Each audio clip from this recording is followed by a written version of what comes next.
नोएडा मिहिर से मिलकर भी नहीं मिली है।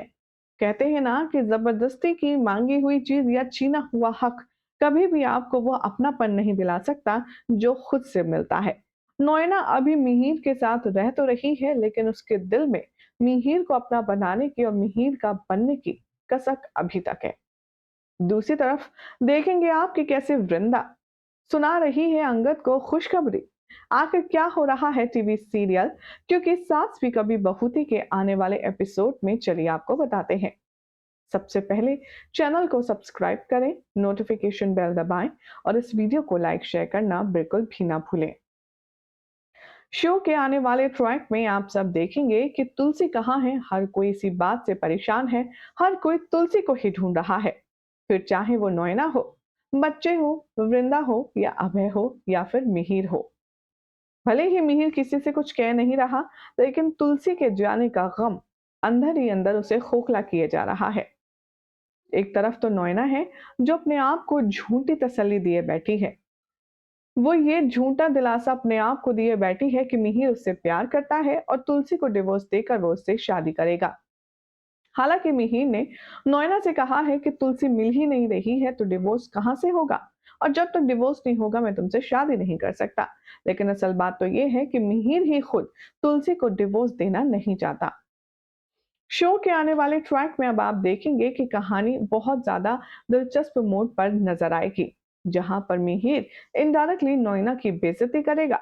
तो नोएना को समझ आ जाएगा और वो मिहिर के सामने गिड़गिड़ाएगी कि फॉर गॉड सेक मिहिर, बस एक बार तो तुम मुझसे प्यार से बात कर सकते हो। एक बार तो हमारे साथ गुजारे हुए इन खूबसूरत पलों को याद कर सकते हो, जिसके चलते मैं तुम्हारी जिंदगी में आई। मिहिर यहाँ पर कहता है कि अच्छा, कौन से पल? जो नशे में मुश्किल से 5 मिनट बिताए और जिसके चलते तुमने मुझे अपना गुलाम बनाने की कोशिश की, जिसके चलते तुम मेरे गले पड़ गई। देखो नोएना, मैंने तुमसे पहले भी कहा है, मेरे दिल में तुम्हारे लिए फिलहाल ऐसी कोई जगह नहीं है। और रही बात शादी की, तो वो तो डिवोर्स के बाद ही हो सकती है, और डिवोर्स कब होगा वो ना तुम्हें पता है ना मुझे पता है।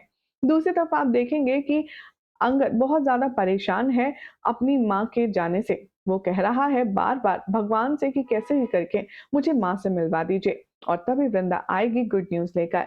वृंदा अभय को कहेगी कि तुम्हें पता है, बच्चों ने माँ को देखा। यहाँ पर कहता है अंगद, क्या बात कर रही हो? क्या तुम्हें पूरा यकीन है कि वो माँ ही थी? तभी वृंदा कहती है कि हाँ बाबा, बच्चे अपनी दादी से मिले। मुझे इसलिए कंफर्म है, मैंने माँ से मिलने के बाद उन दोनों को तस्वीर दिखाई और वो बच्चे बोले कि जिनसे वो मिले हैं वो यही थी, यानी कि वो माँ थी। अब यहाँ पर बच्चों को भी नहीं पता कि उनकी दादी है और माँ को भी नहीं पता कि उनके पोता-पोती भी हैं। ज़रा सोचो, जब वो मिलेंगी तो कितनी खुश होंगी। भई होगी तो खुश, क्योंकि तुलसी को तो भरा पूरा परिवार पसंद है। ऐसे में जब उसके बच्चों के बच्चे उसे दिखेंगे तो कितनी ज़्यादा हैप्पी होने वाली है। तो वहीं तुलसी अब किसी काम के सिलसिले में मिहिर के घर आएगी और इर्द-गिर्द होंगे मिहिर और तुलसी। एक दूसरे के करीब होने का एहसास इन दोनों को ही परेशान करेगा। अब क्या इन दोनों का मिलन हो पाएगा या इस बार भी हिट और मिस का केस होगा? फिलहाल तो ऐसी अमेजिंग अपडेट के लिए चैनल सब्सक्राइब कीजिए, नोटिफिकेशन बेल दबाएं और देखते रहिए सीरियल स्यापा फॉर मोर अपडेट।